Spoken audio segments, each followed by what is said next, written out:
Hello, welcome to this video where I'm going to be talking about manga that surprised me in a good way. So these are series I went into maybe with not the highest expectations.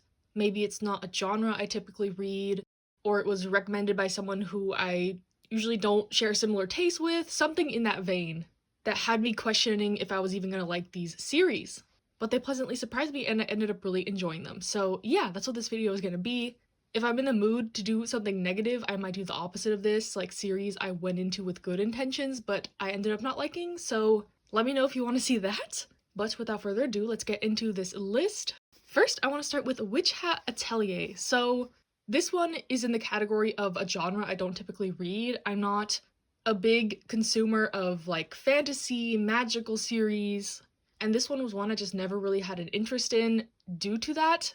But I kept on getting recommendations for this. One of my friends loves this manga and is constantly reposting the art and panels. And I went into it like, okay, I'm gonna read this, I'm gonna love the art, but I don't have high hopes about the story itself. And boy, was I wrong. This story is so good. It's about a girl named Coco who is really enamored with the world of witches because in this story, witches are not common. Their society is very secretive.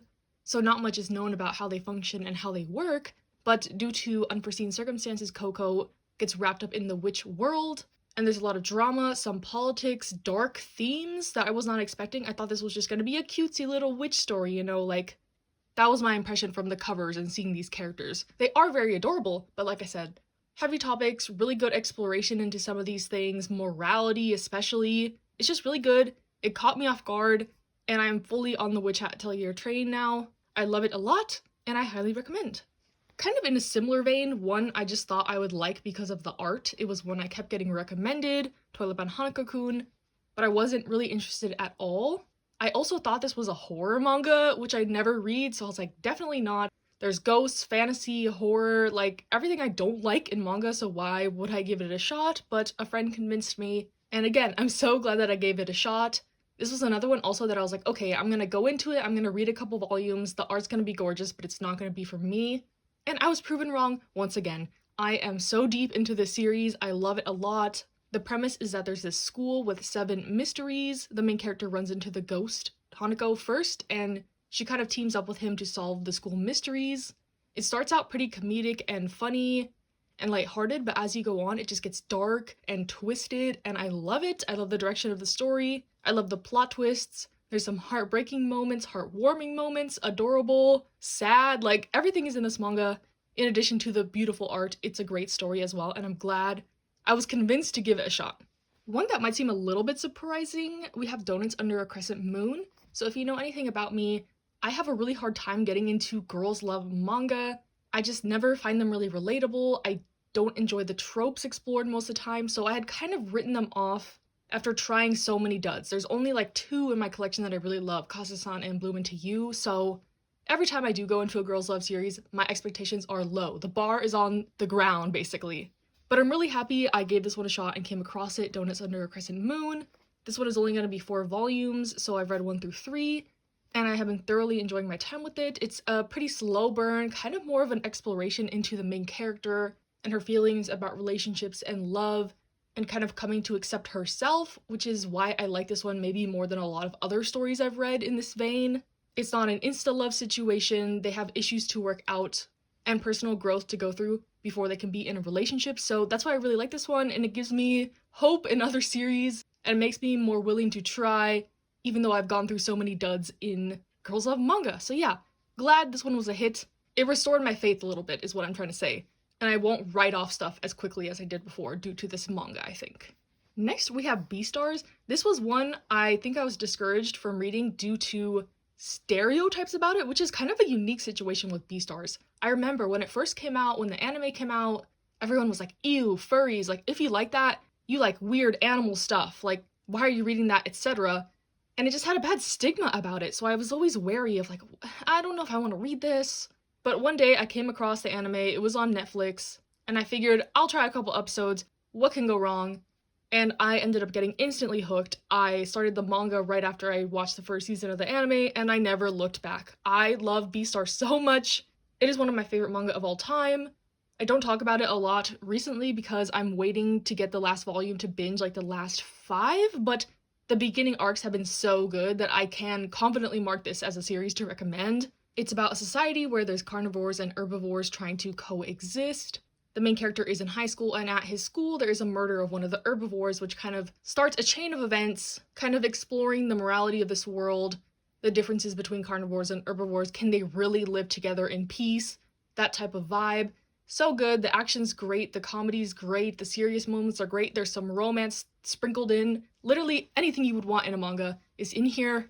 If it can get past the fact that they're talking animals, I think anyone can really enjoy this. If you like any of the themes and genres I mentioned before. Don't be scared of the animals. Next, we have one that had a little bit of an opposite problem as Beastars. Like, this one was really hyped in the community. And I am not one to jump on, like, the popular shonen stuff, I guess. Like, I don't read Demon Slayer, Jujutsu Kaisen. I haven't tried any of the newer stuff other than Kaiju number 8, like Sakamoto Days. So yeah, it just doesn't really appeal to me. And when Chainsaw Man came out, I was like, okay, another just whatever series I'm not interested in. It looks very gory, very bloody, very action, punchy, fighty. But eventually the hype got to me and I decided to check it out. But this was also when the volumes were like so out of stock, it was almost impossible to get them, so I had to wait until the last volume came out, and I ended up reading the whole series in a day, and I thoroughly enjoyed my time with it. This is a absurd, wacky series. You can't take it too serious. There was just something really special about this manga, and I can't wait to continue on to part 2. I'm waiting for the physical for that. I haven't started the anime either, but I know it's getting really good reception right now. And yeah, Chainsaw Man, like, I don't know what more I can say about it. I think a lot of the criticisms for it are that it is absurd and wacky and, like, too confusing. The characters are unlikable, they keep dying, I can't get attached to any of them, etc. But I like this a lot personally. I can confidently recommend Chainsaw Man if you are in the mood for something wacky, absurd, action, blood, gore. This is a good Halloween read. I'm filming this on October 30th, so maybe I'll reread this tomorrow. But yeah, Chainsaw Man, love it, highly recommend, but you don't need to hear that again from me because so many other people have said it before. Next, we have Case Study of Vanitas. This is one similar to Hat Atelier. It's a vampire manga, there's fantasy aspects, but also like Hat Atelier, I was attracted by the art and pretty much nothing else about it. I was like, vampires? Fantasy? Am I really in the mood for that? But again, so many people recommended this to me. I know the anime is extremely popular, and I figured if so many people like this, I guess I can give it a shot. And again, I'm glad I did. I've only read the first 3 volumes of this, but I am enjoying it so far. Vampires are kind of the evil characters in this story, and there's a lot of plot points going on. It's not necessarily confusing, but it's a lot. It takes a lot of brain power to read this, but I think the effort will be worth it depending on how the series ends up going. I'm enjoying it right now, in the beginning stages, and I can't wait to read more. I also decided to give this a shot because I did buy the Pandora Hearts expensive box set, and it's intimidating to me. So I figured I can try Case Study of Vanitas because it's by the same author. Maybe this will give me insight into their style, how they write, etc. Because I've heard Pandora Hearts is also chaotic and confusing. But I might be reading that in November and December if I decide to join Tony's Manga's Pandora Hearts read-along. Hopefully I'll feel up to it, because I definitely do need the push and the support of others to read that series, because it is intimidating to me. But yeah, this is a promising start. I liked it. I'm glad I gave it a shot. Not just because of the gorgeous art, the story is also good so far. Then we have Vinland Saga. I think a lot of people were surprised when I said I was starting this and that I liked this. And I also was surprised myself. It's just one of those big seinen series that I never foresaw myself reading because I'm not really interested in them. I'm not interested in Berserk, Vagabond. I read a little bit of Blade of the Immortal and I didn't enjoy it. So I was like, okay, like Vinland Saga, I know a lot of people like it. It's highly acclaimed, highly recommended. But the only reason I did end up starting this was because my library had all the volumes. So I was like, okay, I will give one of these series a shot because it's free. I can read it for free.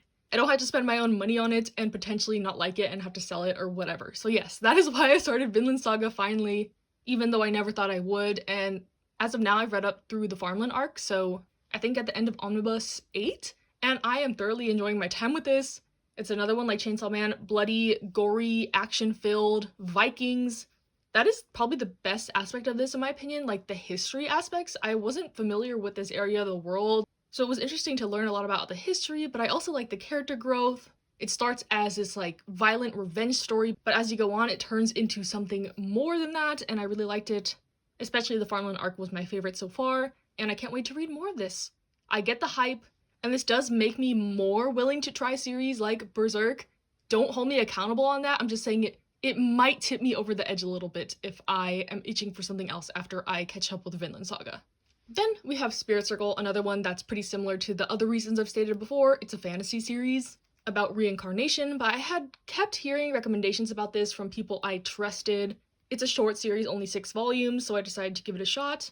And it's another one I am really glad I tried out. This is such a well-crafted story, it's satisfying, it has a good ending, the characters are likable, there's plot twists and turns, it keeps you gripped, keeps you hooked, and I highly recommend. I think this is actually getting reprints, so this shouldn't be hard to find at all.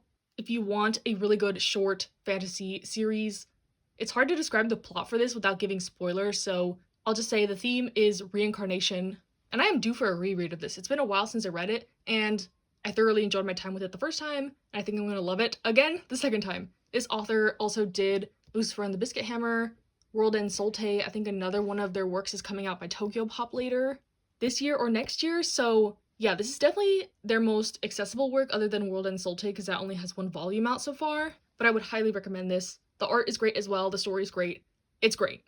And then the last thing on this list I have is House of 5 Leaves by Natsume Ono. This is one I went into with low expectations because I had, like I mentioned before, dropped Blade of the Immortal, so that was the only other samurai manga I had ever attempted to read, so I was like, maybe I just don't like the samurai genre, maybe it's not for me, but of course, Natsume Ono saved the day. She redeemed the samurai genre for me, and I thoroughly enjoyed House of 5 Leaves. This one is about a samurai who doesn't have a master, doesn't have a job because he's not intimidating enough. He keeps getting fired because his bosses just can't count on him, can't trust him, even though he's a really good swordsman. And due to this, he ends up falling in with kind of a shady gang who kidnap people, and it's about kind of dealing with this moral aspect, his relationships with the other people in the gang, and I just really enjoy this one.